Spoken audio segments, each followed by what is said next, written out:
Hello viewers, today I'm showing you red yeast rice wine 3 ways,红曲米酒. So get ready for some recipe variations and we'll see what happens. I want to remind my viewers that I publish a new rice wine video every Thursday, and I've been making rice wine and making videos about rice wine for 5 years now, and I've been publishing a video a week, so I have more than 250 videos for you to enjoy. So I just want to remind you of that. Take a look, see if there's anything that catches your interest. And of course, if you like this video, please click that like button and subscribe. And please share this video wherever it is appropriate. And if you want more information about the equipment I use for brewing or the ingredients I use, please look in the description below. This is a package of the red yeast rice,红曲米. There's a few things I want to tell you about red yeast rice. First of all, red yeast rice is not yeast as normally defined. That's sort of a translation problem. Red yeast rice is a fermentation starter produced by growing mold on rice. And red yeast rice contains enzymes that convert starch to sugar. So in that sense, it is like koji, but it's made with different mold. So here are the 3 recipe variations, A, B, and C, that I want to show you today. Here's how they differ. A and B are single-stage brews, and C is a 2-stage brew.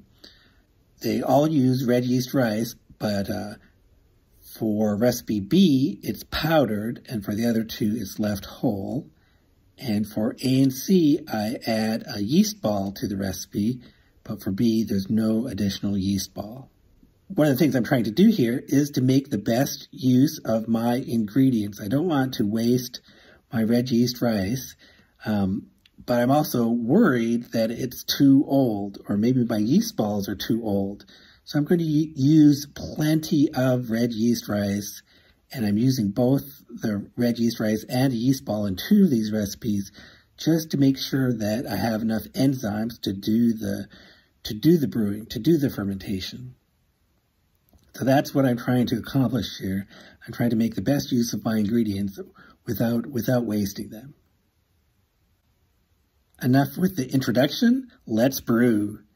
So on day 0, we're going to start C, because C is a 2-stage brew, so I have to start that first. So start off by boiling more than 600 milliliters of water. And I'm going to make undercooked porridge with rice flour, rice powder. Do that by pouring in a small amount of boiling water and then stirring. Keep on doing that until I've added 600 milliliters of boiling water to the 200 grams of rice flour. And in the end, it's completely smooth. It's an undercooked porridge. It's made with boiling water, but it's not really totally cooked. And now I let that cool to room temperature. And here's the star ingredient, the red yeast rice. I'm using 200 grams, and like I mentioned earlier, that's probably more than I need, but I want it to work, so I'm using a bit extra. That might be twice as much as I actually need. So I try to mix that into the porridge as best I can. I'm adding half a teaspoon of wine yeast. So this is all the things necessary to get the first stage going. The first stage is going to ferment. It's just a partial amount of rice, though.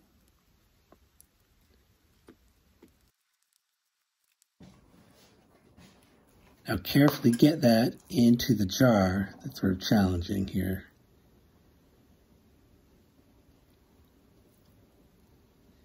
It's possible that if I stir this more, it might get a little more liquid. That would be good.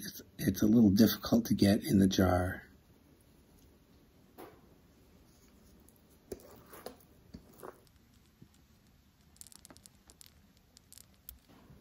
And it's all in the jar. Keep the lid loose. I'll put it in the basement around 20 degrees Celsius, 68 degrees Fahrenheit. The next day I see bubbles and I'm going to stir it twice. Now listen carefully. Can you sense the texture of it? So it's softened up, liquefied. The next day I'm just going to stir it once. There's bubbles, so it is fermenting. So I'm doing my best to make this a good first stage. So I hope this works.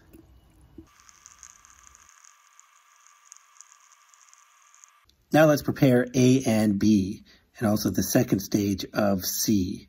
So A and B are single stage brews.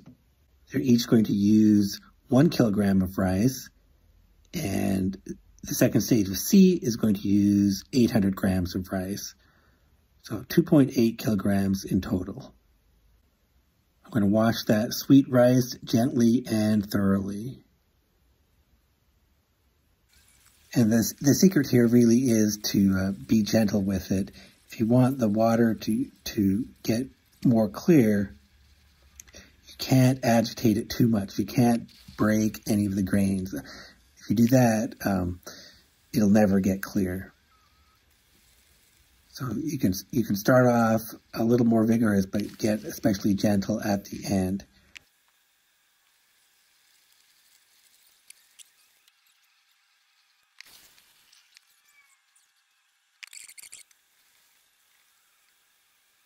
And I want to soak that for at least 3 hours. And after 3 hours, I drain it in this colander.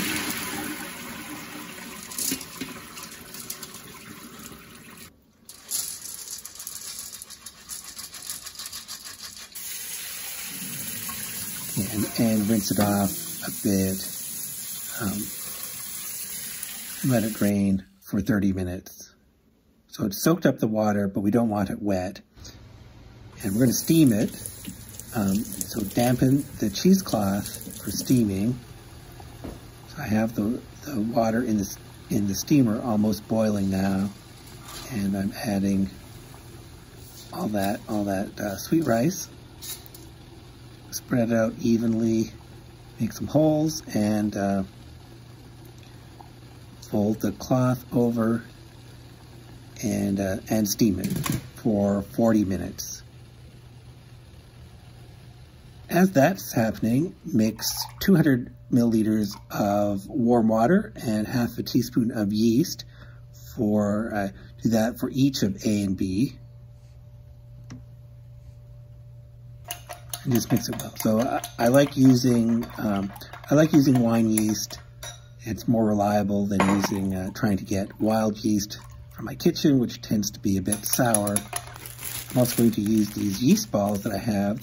They're originally from Taiwan. So I want to make sure I use them. And I'm going to take 2 of them and grind them up in the mortar here. So 2 of these yeast balls are 48 grams. So I'll divide that in 2. So I have, I'm going to use 24 grams in 2 of the recipes. And here's some more red yeast rice.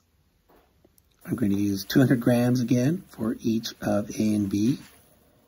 Now the difference between A and B is that I'm going to grind the red yeast rice into a powder.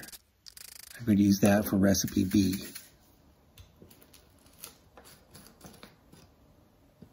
So here it is powdered. So we'll see how that works differently. Here you can see the ingredients laid out for recipes A, B, and C. A has a single stage with 1 kilogram of rice, 200 grams of whole red yeast rice, 1 yeast ball that's powdered, half a teaspoon of wine yeast, and 800 milliliters of water in total. You'll see that total later. And B has a single stage with 1 kilogram of rice, 200 grams of powdered red yeast rice, no yeast ball, half a teaspoon of wine yeast, and 800 milliliters of water again. So the only difference with B is that the red yeast rice is powdered and there's no yeast ball. And then recipe C is quite a bit different. It's 2 stages, where the first stage is 200 grams of rice flour, 600 milliliters of water, 200 grams of red yeast rice, half a teaspoon of wine yeast, and the second stage has 800 grams of rice and 1 powdered yeast ball. Now the rice is done steaming. Let's take a look. Okay, lift that out carefully. Be careful of the steam.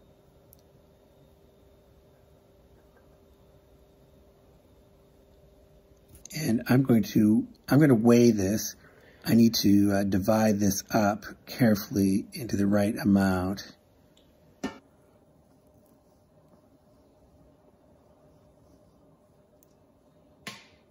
Now, in terms of the characteristic of the steamed rice, it should be cooked all the way through, translucent with no white center, not mushy, and the individual grains of rice should be distinct and firm. So with my scale, I'm dividing the rice into A, B, and C. Remember, the original ratio is 1 to 1 to 0.8.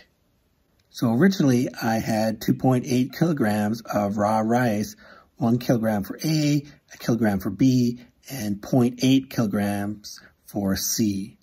And after steaming, that amount of rice became 4.45 kilograms, and dividing it proportionally, that's 1.59 kilograms for both A and B, and 1.27 kilograms for C.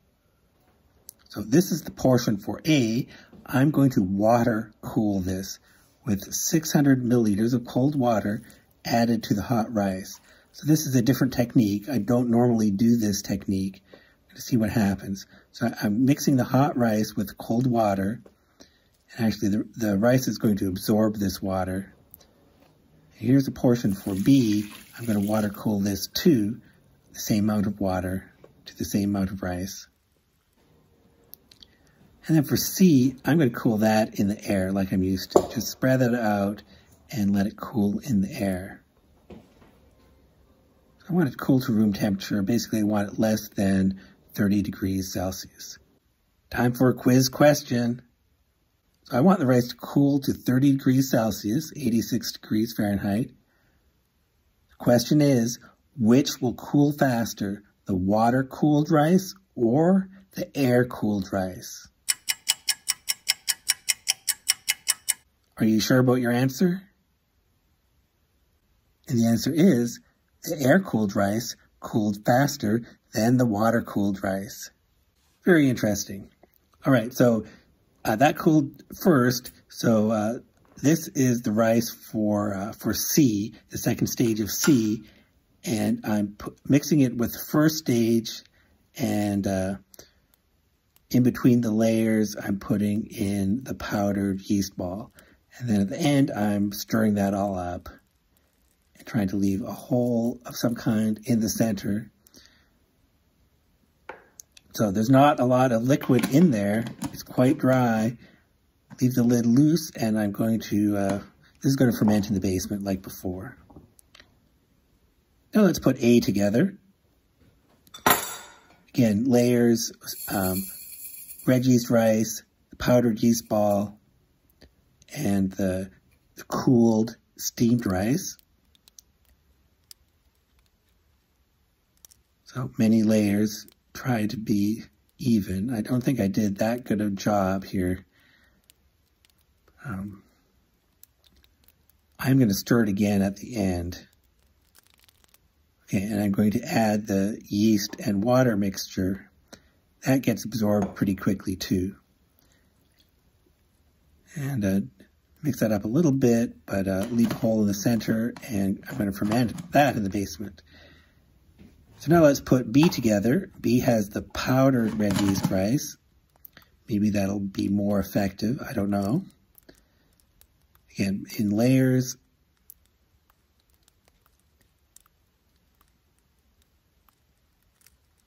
And add in the yeast and water mixture, some wine yeast, and keep the lid loose again. And here are the 3 jars that I'm going to ferment in the basement.